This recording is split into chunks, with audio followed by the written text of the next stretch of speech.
Hi, this is Michelle. I wanted to show you what I'm working on today. I have the Bucilla Santa's Black Bear Cabin stocking. And the lady that I'm making this for, she has a certain way that she likes her stockings for her grandchildren to be made.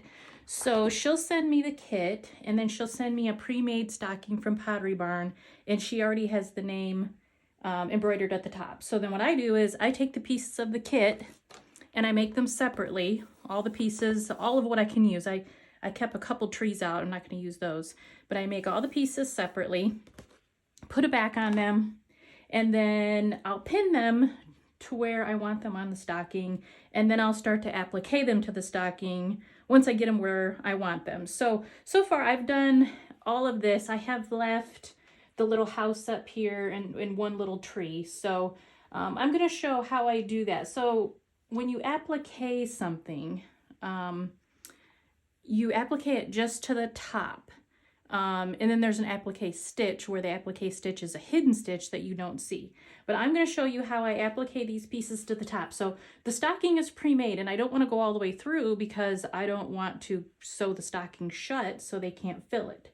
So along with the stocking and the pre-made stocking, she sends me a bunch of embellishments in a bag that she likes put on her stocking. So these big snowflakes, the white ones, the bells, this twine, all this stuff came in this bag, and then she likes me to add it to the stocking. So I've done quite a few of these for her, and when I do my finished post, I will put a picture in of the stockings that I've done for her. So sometimes you have to get creative and you have to cover up, see where these pieces were covered up by Santa, but I'm using them differently. So I have to get creative and I have to find ways of covering up those lines. I could scratch them off, but they're there. I don't want to make too much of a mess on the felt, so I'm just gonna cover them up the best way I can. So when I stuff things, sometimes I use batting. I have my dream wool batting here. Sometimes I'll use 2 layers, sometimes I'll use 3. This is a single layer right here. So I thought for this little piece that I made for this house, I would use 2 layers. So what I do when I stuff with batting is I'll take the piece that I'm going to stuff and I'll cut the batting just a little bit smaller than the piece I'm going to stuff. So I've got a little bit of stuffing there just to make it, you know, pop up a little bit. So I'm going to get this where I want it. I'm going to eventually put one of these big snowflakes up here to cover this. So once I get it in the place where I want it, I'll stick a little pin in it. And then I'm going to use the dark blue floss to stitch around the top of the house where, you know, where it's dark blue. I'm going to hide my needle with the knot. I'm going to hide the knot just up underneath here. I'm not going to go all the way through, so I want to hide the knot up here. I have about an 18-inch piece of floss, and so not going all the way through, I'm just going to grab a little bit of bare and then grab the edge of the blue. And I'm going to do this as close together as I can, keep them neat. The applique stitch is hidden, so you don't see these stitches. See if I can bring it up closer. So like with this, it helps to have your hand, you know, on the inside, so you don't go all the way through. Like there's no way I'll go all the way through now because I'm going on the bear. But when I get down to this deer, I don't want to go all the way through the cuff, through the stocking. So I'm just gonna lightly, you know, very carefully,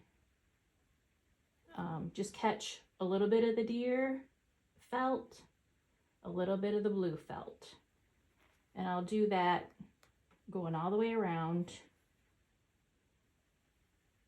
And like I said, I'm gonna put that snowflake right over that part of the deer where those ink lines, because, you know, even though I'm doing this way, I still don't want those ink lines to show. Try to keep it flat, of course. You don't want it bumped up and wrinkly. So this is how you do the applique, just to the top. And I'm just grabbing a little bit of the pre-made stocking and then a little bit of the blue. And, you know, eventually I'll get all the way around. When I'm gonna knot this off, when it, like say I'm done, next I'll do the white. But see, I'm done with my blue. You can easily make a knot and hide it with that blue floss without, you know, again, without going all the way through. So there's that. So I'll stop this for now because I want to show you how I do the sequins.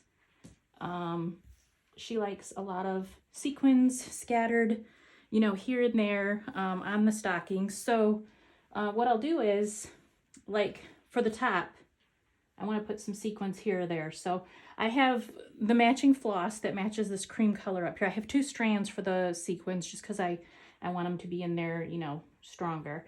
So I'm just going to hide the needle behind the cuff here.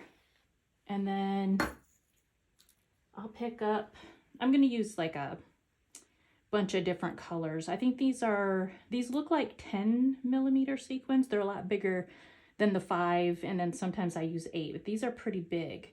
So I'm just going to use 1 sequin, 1 bead, and then get it where I want it, and then go back down, you know, move the bead out of the way and go back down. And then I'm just going to skim through. You can kind of like have your needle, you know, bump up so you can see it, but I'm not going all the way through. And I'm just going to scatter sequins here and there. And you can even like anchor it, just grab a little piece, make a little stitch, and then go on to the next one. I think I'm going to put some stars along the top too. Like I said, she has this huge bag of all these extra embellishments that she likes added to her stockings. And so I'm going to get back in her bag and get some stars, and maybe put some stars along the top. So that's how you do the sequins. And then these stockings, they have like a kind of like a cotton, or it's like a thin cotton lining. So I'm not going to line this either. But as you can see, I haven't went all the way through. So that's how I do this. I have a little bit more to finish up. I need to put some twine at the toe like she likes, and she likes bells. So I'm going to finish this up, and I'll do a finished post here in a little bit, so you can see the finished piece. And then I'll also post, she sent me a really cute picture of all her little grandchildren with their stockings hanging up, and it's really, really cute. So you can see some of the other ones I made too. But there you go. That's how I do this. Have fun if you decide to try it.